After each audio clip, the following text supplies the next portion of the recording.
حضرت فاروق اعظم رضی اللہ تعالیٰ عنہ آپ روایت فرماتے ہیں، آپ فرماتے ہیں کہ حضور علیہ السلام نے ارشاد فرمایا انما الاعمال بالنیات، کہ اعمال کا دار و مدار یہ نیتوں پر ہے۔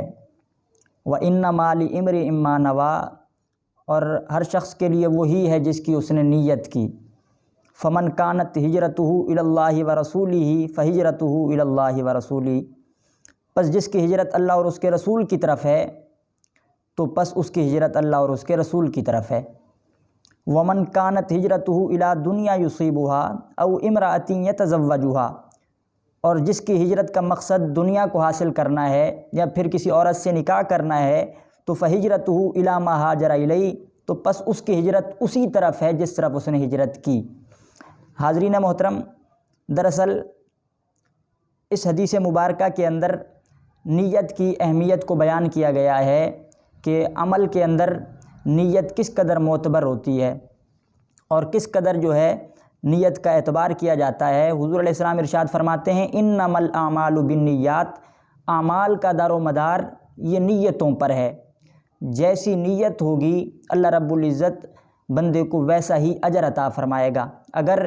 کار خیر کرتے ہوئے، نیک عمل کرتے ہوئے نیت اچھی نہیں ہے تو اس کار خیر پر، اس نیک عمل پر بھی اللہ رب العزت اجر نہیں عطا فرمائے گا۔ جس طرح کہ اس حدیث پاک میں آیا ہے کہ جس شخص نے اللہ اور اس کے رسول کی رضا کی خاطر ہجرت کی ہے تو اسے تو اللہ اور اس کے رسول کی رضا کی خاطر اور اللہ اور اس کے رسول کی جانب ہجرت کرنے کا ثواب ملے گا، لیکن ایک شخص وہ مکہ سے مدینہ ہجرت بھی کر رہا ہے، اپنے گھر کو چھوڑ رہا ہے، اپنے قبیلے کو چھوڑ رہا ہے، لیکن نیت جو ہے وہ فقط دنیا کو حاصل کرنا ہے، نیت کسی عورت سے نکاح کرنا ہے، تو وہ ہجرت کر کے بھی، ایک نیک عمل کر کے بھی اس کے ثواب سے جو ہے وہ محروم رہے گا۔ اس کی وجہ کیا ہے؟ وجہ یہی ہے کہ انما الاعمال بالنیات، اعمال کا جو دار و مدار ہے وہ نیتوں پر ہے۔ ہجرت جیسا نیک عمل بھی ہو اور نیت اچھی نہ ہو تو بندہ اجر سے محروم ہو جاتا ہے۔ تو آپ اندازہ لگا سکتے ہیں کہ نیت جو ہے وہ عمل کے معاملے میں کس قدر جو ہے وہ ضروری ہے۔ جب بھی بندہ کوئی عمل کرے، کوئی کار خیر کرے تو نیت اچھی ہونی چاہیے۔ جتنی زیادہ نیت اچھی ہوگی اللہ رب العزت اتنا زیادہ اجر عطا فرمائے گا۔ میں ایک بات یہاں کرنا چاہوں گا کہ فرمایا او امرأۃ یتزوجها، کہ اگر کسی شخص نے ہجرت کی ہے اور مقصد یہ ہے کہ اس کا عورت سے نکاح ہو جائے، عورت سے نکاح کرنے کی خاطر ہجرت کر رہا ہے، تو فرمایا اس کی ہجرت اسی طرف ہے جس طرف اس نے ہجرت کی، یعنی اب عورت سے نکاح تو ہو جائے گا لیکن ہجرت پر ثواب نہیں ملے گا۔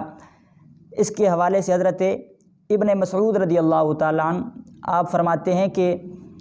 مکہ میں ایک شخص تھا، اس کی ایک عورت سے منگنی ہو چکی تھی اور عورت کا نام تھا قیس۔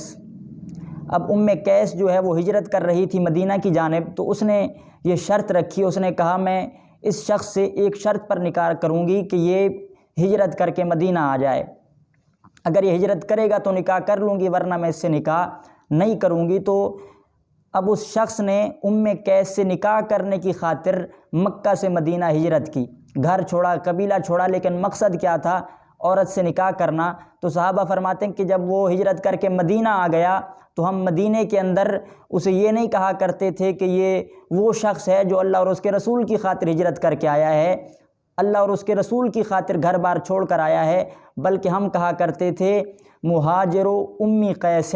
کہ یہ وہ شخص ہے جو قیس کی خاطر ہجرت کر کے آیا ہے۔ تو اس کا مطلب اگر ہجرت بندہ کرے، خاندان چھوڑے، قبیلہ چھوڑے، لیکن نیت اچھی نہ ہو تو اللہ رب العزت اجر نہیں عطا فرماتا۔ انما الاعمال بالنیات، اعمال کا دار و مدار یہ نیتوں پر ہے۔ جس قدر اچھی نیت ہوگی اللہ رب العزت اتنا زیادہ ہی اجر عطا فرمائے گا۔ اسی کے تحت میں چند آپ کے سامنے واقعات عرض کرنا چاہوں گا جسے ملا علی قاری رحمۃ اللہ علیہ نے مرقات کے اندر ذکر کیا ہے۔ آپ فرماتے ہیں اسی حدیث کے تحت ہی کہ پچھلی امتوں میں ایک شخص وہ بھوک کی حالت میں ایک ریت کے ڈھیر سے گزرا، ریت کے ایک ٹیلے سے گزرا، تو وہاں سے گزرتے ہوئے اور بھوک کی شدت جب اس پر حاوی ہوئی تو اس نے اس ٹیلے کو دیکھ کر کہا کاش یہ ریت کا جو ڈھیر نظر آ رہا ہے، یہ جو ٹیلا نظر آ رہا ہے، کاش کہ یہ کھانا ہوتا، کاش کہ یہ پورا ڈھیر کھانے کا ہوتا۔ اور پھر اب بھوک کی حالت میں شدید بھوک کے عالم میں وہ کیا تمنا کرتا ہے، کاش یہ سارا ڈھیر کھانا ہوتا اور میں یہ سارا کھانا اللہ کی راہ میں صدقہ کر دیتا، یہ سارا کھانا غریبوں میں صدقہ کر دیتا۔ تو ملا علی قاری رحمۃ اللہ علیہ نے لکھا کہ اللہ رب العزت نے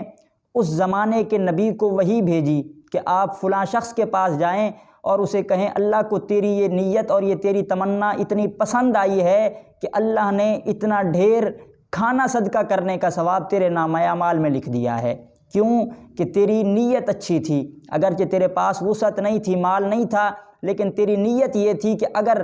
تیرے پاس اتنا کھانا ہوتا تو سارا کھانا اللہ کی راہ میں صدقہ کر دیتا، یہ سارا کھانا تو غریبوں میں تقسیم کر دیتا۔ اللہ نے تجھے اس نیت پر جو ہے اس قدر ثواب عطا فرمایا ہے۔ تو نیت جتنی اچھی ہوتی ہے اللہ رب العزت اتنا زیادہ اجر عطا فرماتا ہے۔ اسی طریقے پر ملا علی قاری رحمۃ اللہ علیہ آپ نے مسند ابی یعلا کے حوالے سے ایک روایت نقل فرمائی۔ آپ فرماتے ہیں کہ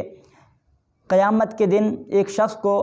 رب کائنات کی بارگاہ میں پیش کیا جائے گا، اس کا نامہ اعمال کھولا جائے گا تو رب کائنات فرشتوں سے فرمائے گا کہ اے فرشتوں،